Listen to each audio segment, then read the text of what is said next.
Suite à son discours prononcé le 31 mars 2020, le président des Générations Peuple Solidaire Guillaume Soro donne des leçons d'économie au président de la Côte d'Ivoire, son Excellence Alassane Ouattara. Plus de détails après le générique. Avant de commencer, n'oubliez pas de vous abonner et d'activer la cloche de notification, car cela va vous permettre de ne plus manquer les prochaines vidéos. C'est parti!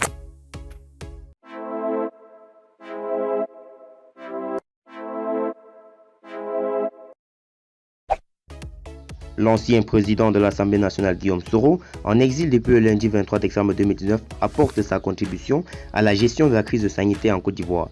Il fait des propositions à Alassane Ouattara afin de faire face aux défis économiques liés au Covid-19. Dans son adresse aux Ivoiriens ce mardi 31 mars, l'ancien chef rebelle Guillaume Soro a rappelé les différents dangers qui guettent la Côte d'Ivoire dans la gestion de la crise du coronavirus. Outre les conséquences sanitaires, le Covid-19 aura un impact considérable sur la vie économique du pays à travers les pertes enregistrées par des entreprises, une situation propice à une crise sociale sans précédent. Alors, l'ancien président de l'Assemblée a sa petite idée sur la manière de gérer ce problème. Pour combler les pertes actuelles des entreprises et éviter les faillites à la chaîne, je propose que pendant au moins 3 mois, l'État se substitue au marché et prenne en charge directement les pertes des revenus des entreprises et des ménages ivoiriens.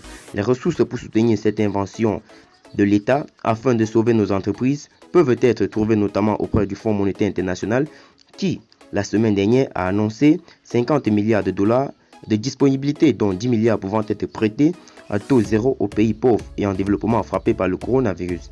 Je l'ai souvent dit et je le répète encore aujourd'hui, nos États ne doivent pas avoir peur de se donner les moyens d'intervenir massivement pour soutenir leur économie, encourage l'ex-premier ministre ivoirien. Il fait des propositions économiques à Alassane Ouattara, président de la République et ancien directeur général adjoint du Fonds monétaire international. Des solutions qui, selon lui, permettront au pays d'amortir plus sereinement l'onde du choc lié au coronavirus. Il demande même aux membres du gouvernement de renoncer à 1 mois de salaire pour la mise en place d'un fonds de solidarité. Quant à moi, je propose au président de la République et au ministre, en signe d'exemplarité, à renoncer à 1 mois de salaire en solidarité avec les ménages frappés par les mesures au profit d'un fonds national de solidarité pour les victimes du Covid-19.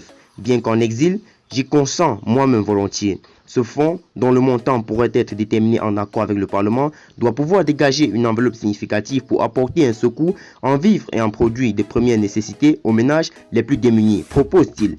Guillaume Soro, en exil depuis décembre dernier, est frappé par un mandat d'arrêt international et toujours candidat aux élections présidentielles en Côte d'Ivoire.